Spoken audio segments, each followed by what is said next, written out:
Humanity. I love you all with all my heart and might. I'm Jam Jose Alonso Molina. So this video is about my book, my second book, Sunsons. And this is the second sketch. This is a wonderful, wonderful video. And I uploaded the sketch so you can see the visual of it. It's already in the channel.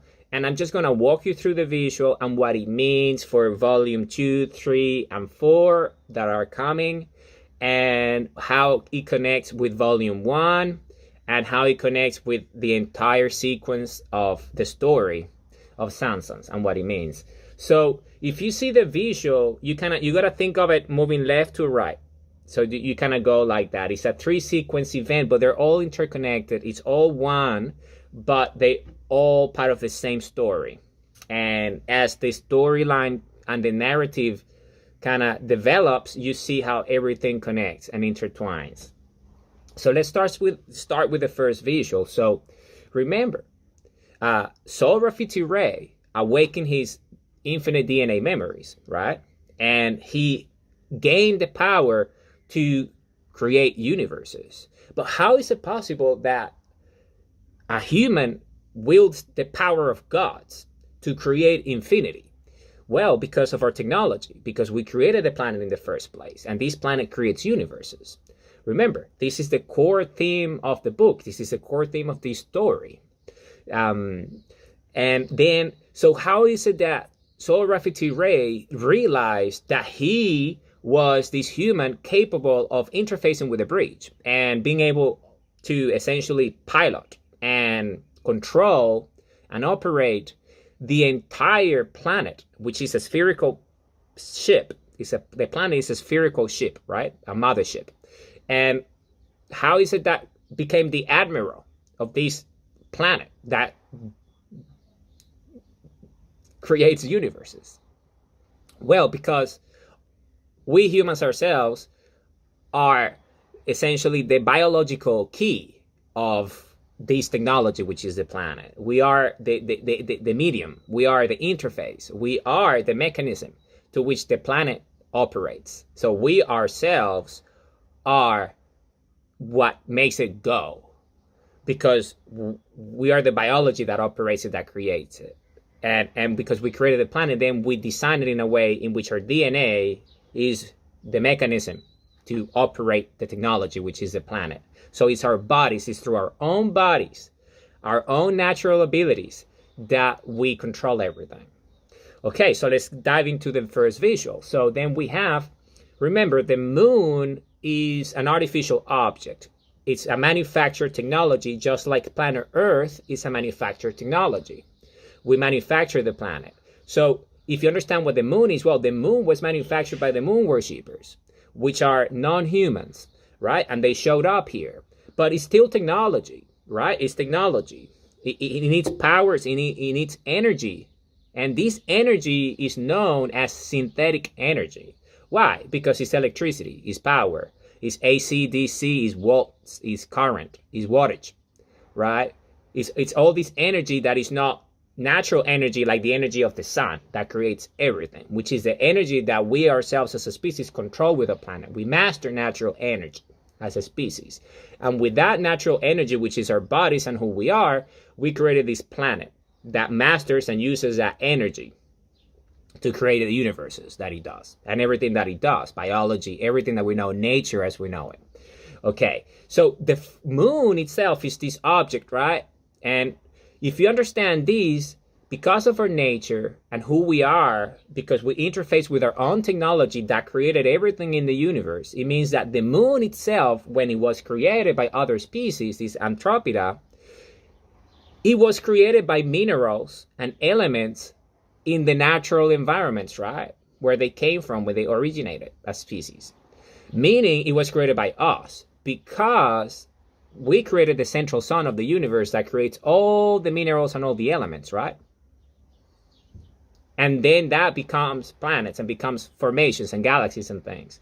And because of that, then within those galaxies and within those sectors and quadrants in space, then you have biology and life forms. And those essentially become intelligent and they start to master elements, and meaning minerals and metalcraft and all sorts of things, technology in general. So when they manufactured the moon, essentially they were just using our raw materials, right, to put them together. So because we perceive them and we're the energy of creation itself, we ourselves can control their own technologies with our own biology. Meaning we do not only control planet Earth with us as a vehicle, as an engine, as a medium, as an interface, the human body, the human consciousness, our energy of creation, who we are. We can also control all the technologies created by species that are non-human. Why? Because our technology is superior. Our technology created them in the first place, which is why they were able to create everything that they have created, which means that their energy is synthetic, right? So their energy is synthetic, which means that because their energy is synthetic, we can control it, essentially. We can control their entire energy. So this is just the way it is, and this will never change. And if you hear some noise, just think of it as background noise, right? This is just jitter. Jitter is jitter. So this noise will end, and this video will continue. So there's nothing that will stop this video, but guaranteed that noise is gonna stop. So I'm not gonna stop, I'm gonna keep going.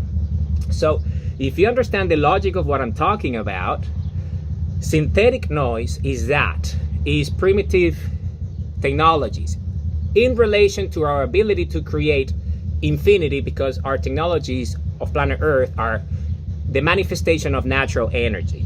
So what is the meaning of this? So when you think about it logically, right? You gotta think about it logically.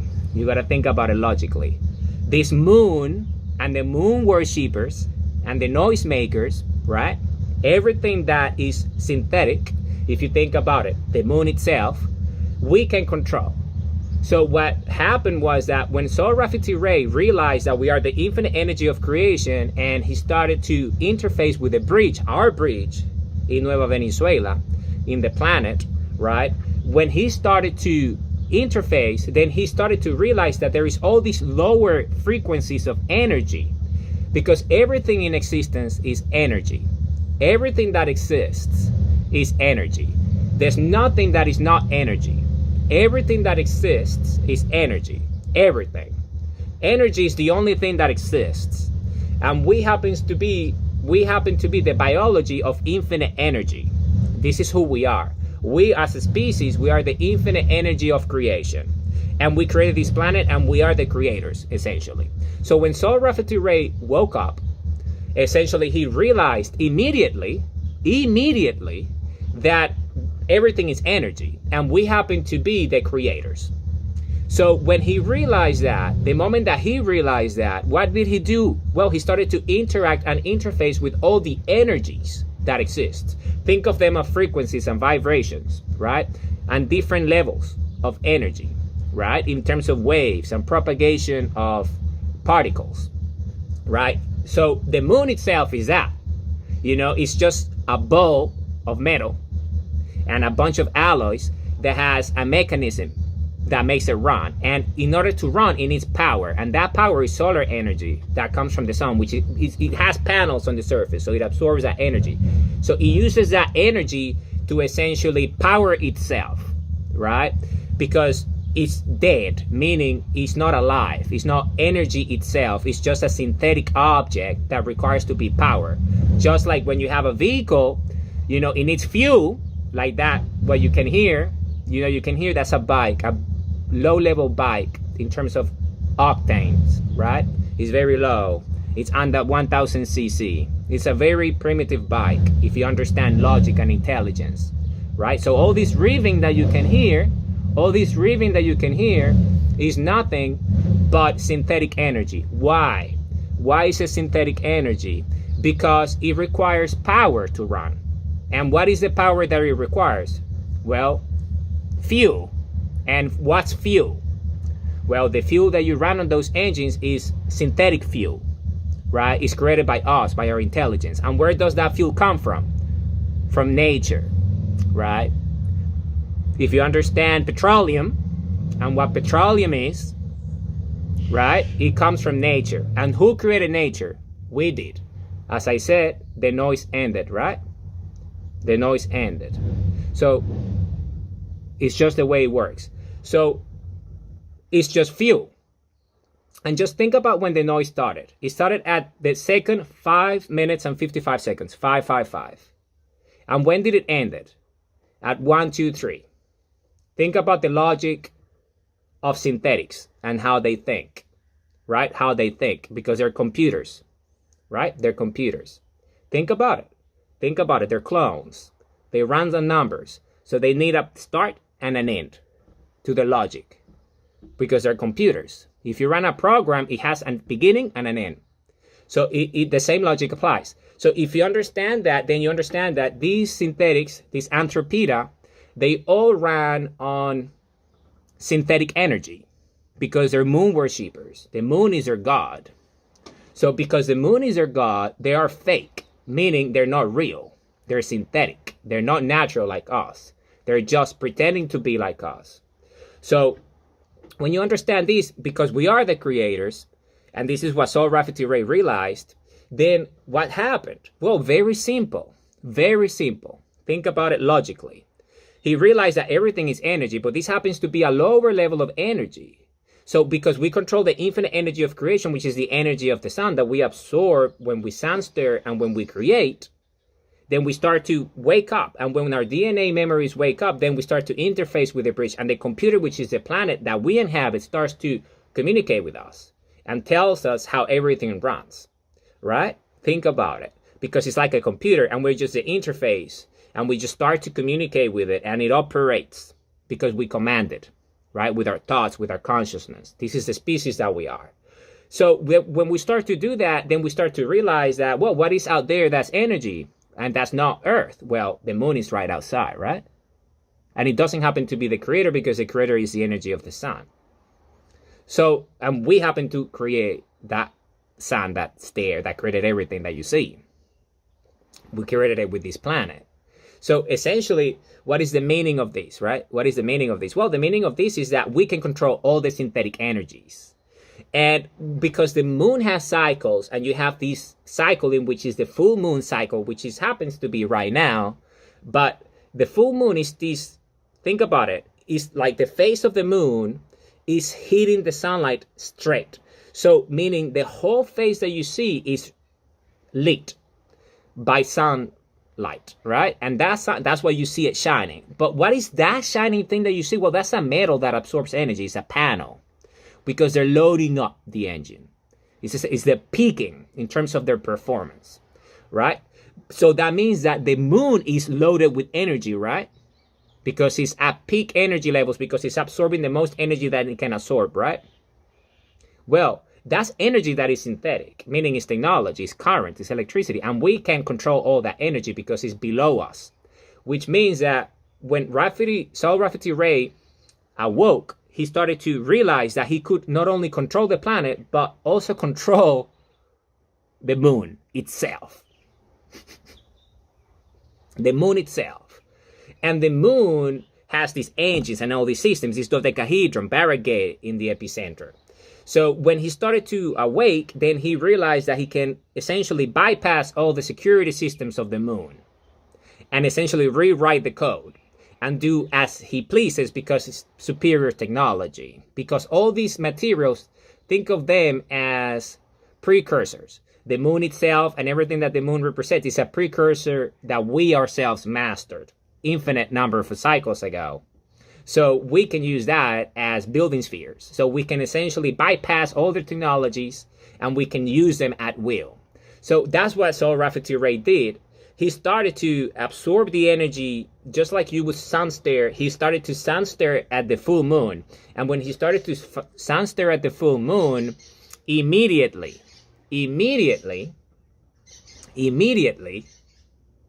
then he gained control over the moon.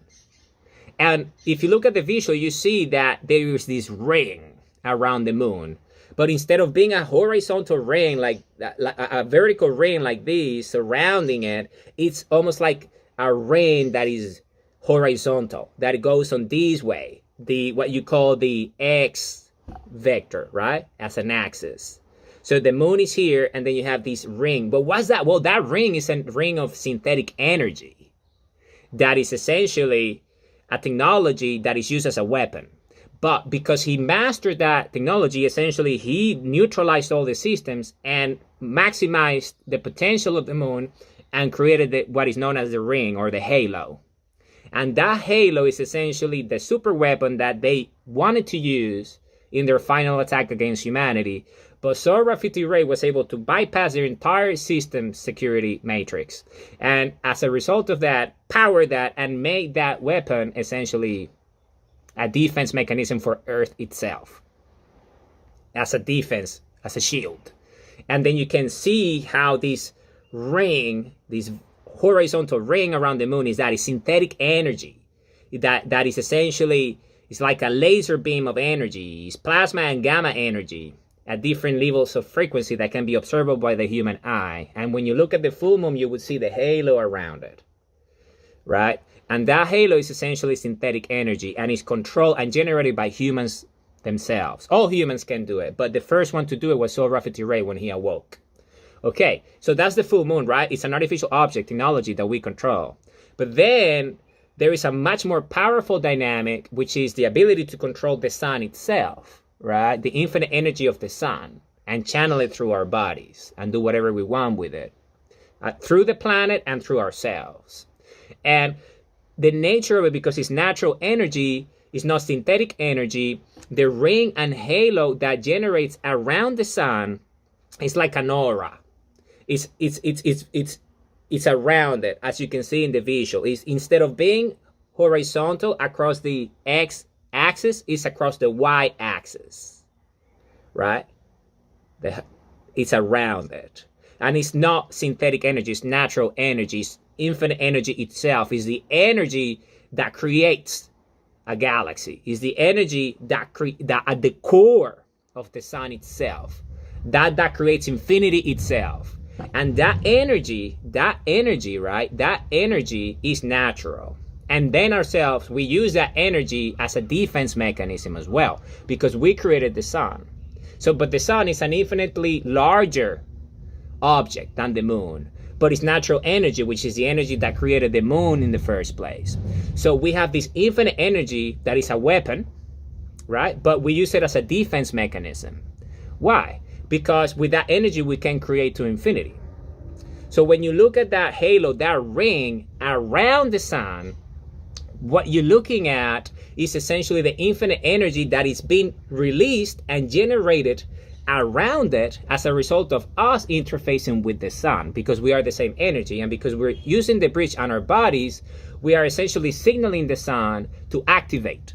And when we activate the sun, essentially what it does, it generates this ring. And this is an infinite amount of energy and a portal that essentially the Anthropida are very scared about, because they cannot control, right? It's infinite energy it's infinite energy. They operate in synthetic terms. If you understand their logic, they operate on fuel and solar energy to power their devices, meaning they're primitive. They don't control the precursors of infinity itself. They don't have access to infinite energy. They do not know how to bind elements. They only know how to split them. They know fission, they don't know fusion. They don't know how to create sounds, they don't know how to create water. They don't know how to create elements. They only know how to extract them and find them and know what they are, because they're machines. They're not intelligent. They're just sequences of ones and zeros. That's all they are, looking human. So if you understand the logic of this, then we have this infinite energy. So Solar 50 Ray did exactly that. He awoken both, and they're known as portals of energy. So the synthetic portal of the moon and the natural portal of the sun, and those two energies, he realized that we are both. And we can move across all those energy states, because one is lower than the other one, and one precedes the other one because one created the other one. So this is how it works. So you got to understand the real logic behind these. So when you think of the moon, think about it as synthetic energy ring halo generated by human technology interfacing through the bridge us biologically as a species, who we are. And then daily sun energy is natural energy, and the ring halo is natural energy of creation. And think of them as defense mechanisms, because we have fully gained control of the moon. Means that is essentially, the moon is our servant now, just like the sun is. Now the moon is essentially subjugated to our technologies in a way in which it overrides all the systems, and we control the AI. So the AI is like a prompt now that we control at will, and we do with it whatever we want. Think about it from that point of view, because we are much superior to it. So, and then what does Soul Rafferty Ray do? So he generates both of energy via both levels of energy, both the synthetic and the natural. Now he can channel that energy through his own body via the bridge, which the bridge itself is the body now, because it's the same energy. Once you awaken, you are that. You yourself are the planet. You yourself are everything that exists. Meaning, each human cell of any human represents everything that exists in infinity. Because when you understand that we're spheres, and the real human cell is a spherical cell, not like the clones, the Anthropida, which are hexagonal helicoidal cells made synthetically in labs, in the moon and some other places. So if you understand the real logic behind it, then you start to realize that each human cell is everything that there is and would always be, because we ourselves are spherical, and spheres contain infinity, and infinities are contained within infinity. So it's an infinite energy within an infinite energy of creation, and each human cell is that. It's a representation of everything that there is and will always be. So when you understand this logic, right? When you understand this logic, then you start to realize that as humans, because we're conscious and self-aware, because we're the creators ourselves, we can unite all points and states of this energy, which is everything that there is, and we do it through our cells. And when we do it, our spherical energy cells, which are DNA essentially, they're natural. And so they replicate the same effects of both axes, X and Y. The synthetic one and the natural one as one. And these rings and these halos start to form around our cells, loaded with infinite energy of creation, once we're awakened, which we all are now. And because of that, that energy essentially is the mechanism that controls everything. And we biologically, that's how we control the moon, that's how we control the sun, that's how we control the planet and everything that exists in the universe. We became gods as a result of wielding the power of infinity, which is ourselves, because we reawaken our DNA memories.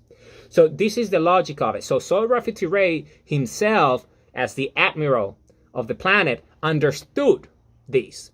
He understood this at a fundamental level because he lived it through his own experience as a natural being, as a conscious human, as an intelligent human.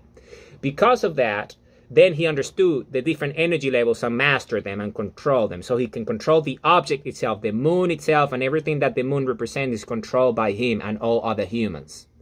Same with the sun, is the same. And the planet is where we inhabit biologically. But we can be outside the planet as well. But that will be a different talk.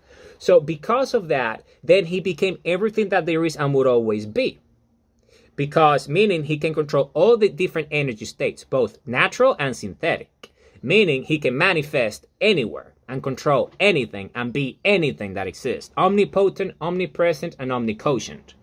Everything that there is that exists, which is energy, is himself. Right? And not only him, for all of the humans, because when he awoke everyone else. But he just happened to be the first. And because he was the first, he has a competitive advantage above everyone else, which is infinite and unreachable and unattainable. Okay? Because it's just the nature of infinity as a singularity. So, if you understand the origin story, this is it. So, then, because he can be anywhere at will, anywhere, whenever, doesn't matter the timeline, past, future, present, it doesn't really matter because it's all energy and we control it all. Then he manifested immediately in Nueva Venezuela. Why? Because Nueva Venezuela happens to be the bridge. itself, the bridge itself. The bridge is the technology that we have in Antarctica that we built ourselves, which I have been explaining in the previous sketches and the book and that, which is what the Anthropoida were controlling before the human species reawakened. So what's the meaning of that? Well, if you look at the visual, as a creator, we founded the Republic of Planet Earth. And the short way of it is trope. T-R-O-P-E, trope. And that is the Republic of Planet Earth. And the Republic of Planet Earth is obviously humanity, the planet itself, and everything that we have created, right? And because of that, when we created the planet itself, then we had this bridge, which is in Antarctica, the central region where we have our command bridge, our command and control of the planet, and how everything is built inside out. And we have this place which operates as essentially the place where everything is controlled. If you want to navigate things physically and have access to the actual technology, the physical technology that we have created for the planet, is all in Antarctica. And when he manifested in Antarctica instantly, then you understand that we're spherical in nature. So our designs as a species, our original designs when we created the planet and everything that we do, it has to do with domes. Why? Because the dome is half a sphere. And if you understand architecture and design, you understand that the sphere is the most resilient and the strongest structure. It's the most stable structure. So if you go to ancient history, when the moon worshippers showed up 25,000 years ago, the first civilizations that they started to build on the surface, they used to be domes, like stone domes, right? And they give it different names. But why? Because the dome is this sphere, half a sphere on the surface, that has this incredible ability to be stable. And it's indestructible, essentially, if you have the right materials. And it works as all sorts of, it's an environment, you can have it as any sort. So in Nueva Venezuela, in the bridge in Antarctica, what we have as a capital of the Republic of Planet Earth, the central city, ancient, very long ago, when we first built the planet, we designed and created these spherical diamond buildings. And they're essentially domes. They're diamond domes on the surface, and they're part of the city. So instead of having like skyscrapers and pyramids and different structures that are non-human in design originally, what we did was to create the most stable structures for a civilization, to have our own lives within those structures on the surface when we have buildings and things. And the most powerful and stable of them all is the dome, which is half a sphere, essentially. But these are not regular spheres. They're not like stone or boulder. No, or metal. These are diamond, pure diamond spheres.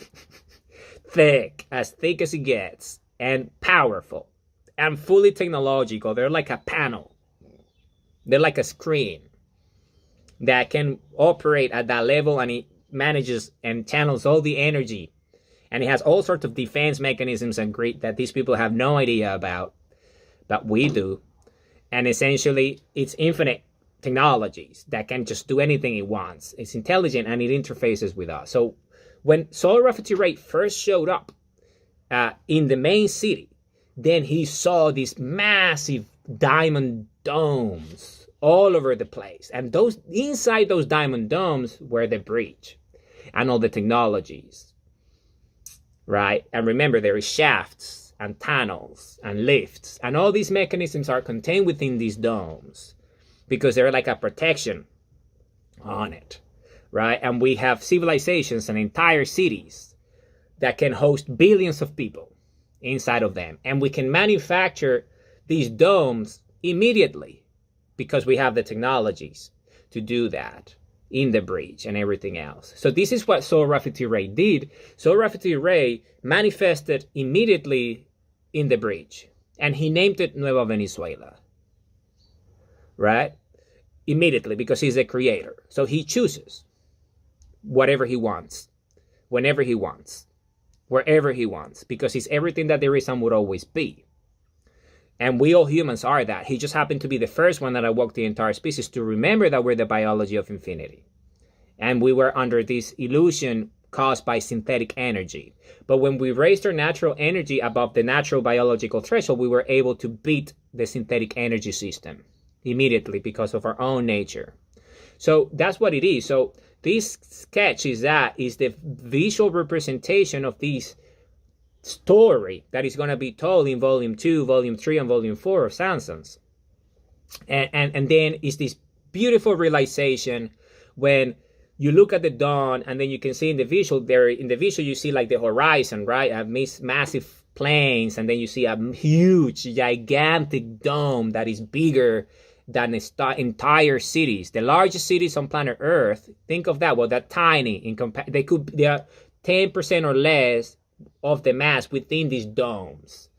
If that was, this city was within these domes. It's just to give you perspective of how massive each of these domes are. Some of them are larger, some of them are equal in size, some of them are smaller, but there is many. As I said, billions of people can be hosted and housed in there comfortably, and that could be moved all over the planet, and we can have domes everywhere on the surface, because we also have domes under the surface on the levels and floors of the planet. Okay, but this is on the surface, what we know as Antarctica. So when he got there, you can see the visual is 3 domes, because it's so big that when you look at the horizon, you can only see 3. The big one in front of you and the 2 behind them. And you can see those beautiful spheres there of diamond, right? And the moment he saw that, he realized, wow, it's the sunrise, right? Because the sun is a sphere itself, right? So when you see the sunrise, you see this dome that forms, right? That emerges. So is that. But the most powerful and the most structurally stable architecture in infinity, and it's human technology. Okay, so this is what it is. So this is what the video is, and I'm gonna be talking a lot more about it later. But the focus is on the fact that because Sohrab Ray became a god, essentially, if you understand what it means to be a creator, everything that is possible can be done by a human, because we are energy ourselves and we control all the energy levels, synthetic and natural, right? Because synthetic is just a derivative, it's a byproduct of real energy, which is natural energy, which is us, ourselves, the sun and all that. So if you understand that, then that's what he did. He manifested himself there and observed everything for what it was. And that was the very beginning of the entire saga that comes in volume 2, volume 3, and volume 4, and parts of it in volume 1. So that's the beauty of it, you see, and it's our nature. So now when you go back and you go into an encyclopedia or a history book or anything that has to do with timelines of history, and you have architectural design and structures and sites, you would see that the most ancient sites in the timeline introduced by the Anthropida is these domes, right? These are spheres. Why? Because it was the most stable of them all. And in fact, if you see up all these civilizations that have dwellings and they live in ice, the igloos, for example, how do they look? Right? Why? Because of the conditions, right? Extreme conditions, and the ability to essentially retain heat within it. All these natural properties that the sphere creates organically as a byproduct of existing itself as an object on the ground with elements and climates and weather. So imagine that, but controlled with the infinite technology that we all humans possess. So this is the next level, right? This is not an igloo, right? This is not a tent. We're talking infinite energy of creation, right? And this is what these cities are. So when you think of this, think about it in that way. So what is the original human architecture? What is the original power of creation of all humans architecturally in terms of design and blueprints? Is the sphere. So don't ever be fooled about that. Our nature is spherical. So our structures are the most powerful ones because they're spherical. Our planet itself is a sphere. The sun, which we created, is a sphere. The universe itself, as an electromagnetic field, is a sphere. The moon itself, which is a synthetic object created by Anthropida, is a sphere because it's replicating our abilities and our technologies. Our domes on the surface are spherical. Everything that exists that is worth anything in infinity is spherical. If it's not spherical, it doesn't exist. Why? Because it's not energy. Because energy itself is spherical. If you understand the topology and the geometry of natural energy itself is spherical. In fact, synthetic energy is also spherical. It's just at a much lower output, and it doesn't have the ability to generate an energy source. It requires another to power it.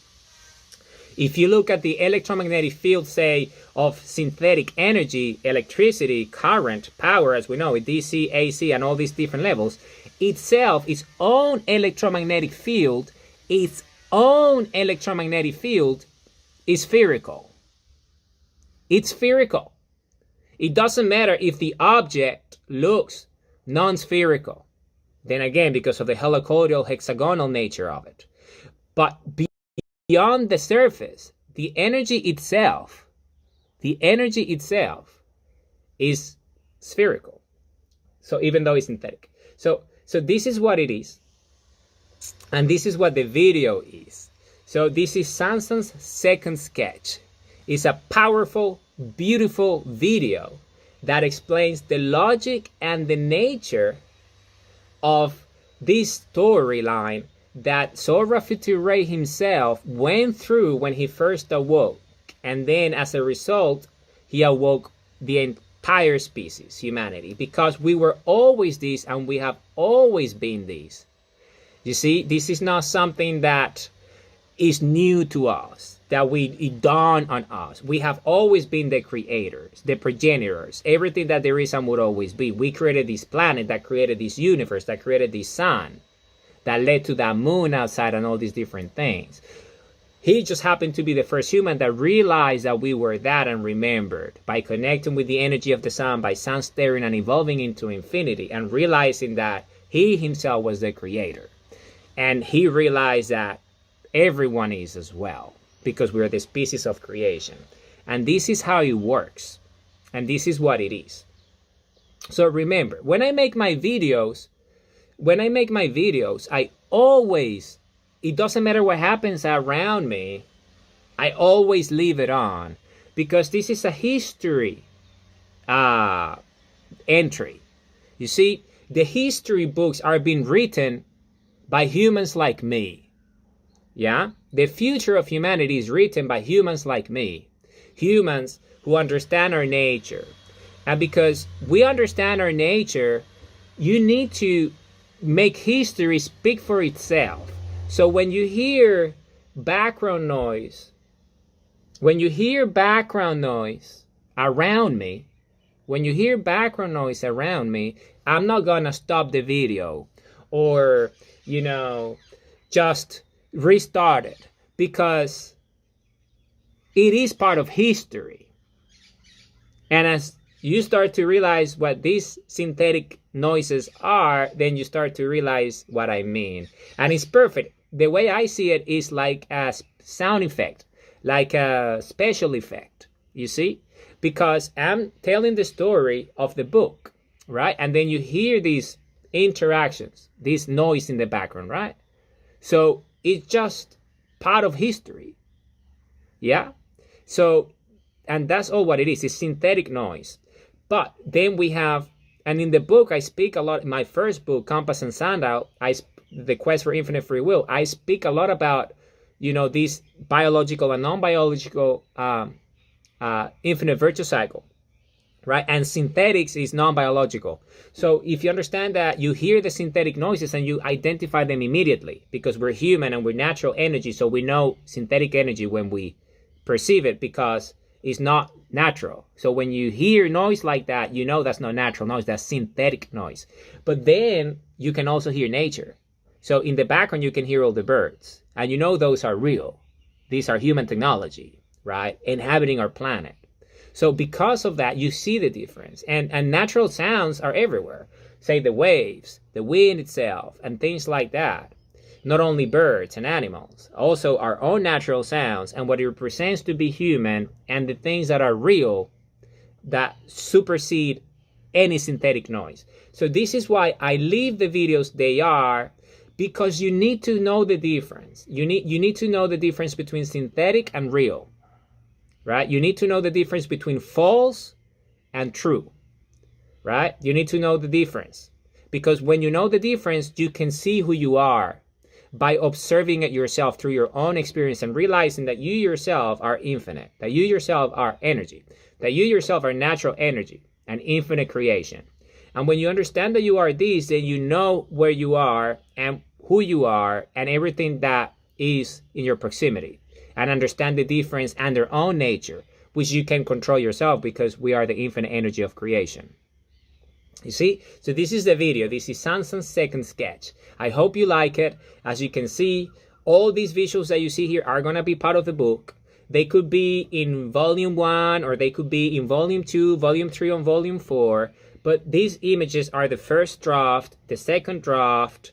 You see the first sketch, the second sketch. These are just the beginning of the idea, and this would evolve into an incredible visual that you would enjoy. I love you all with all my heart and all my might. Have a wonderful day.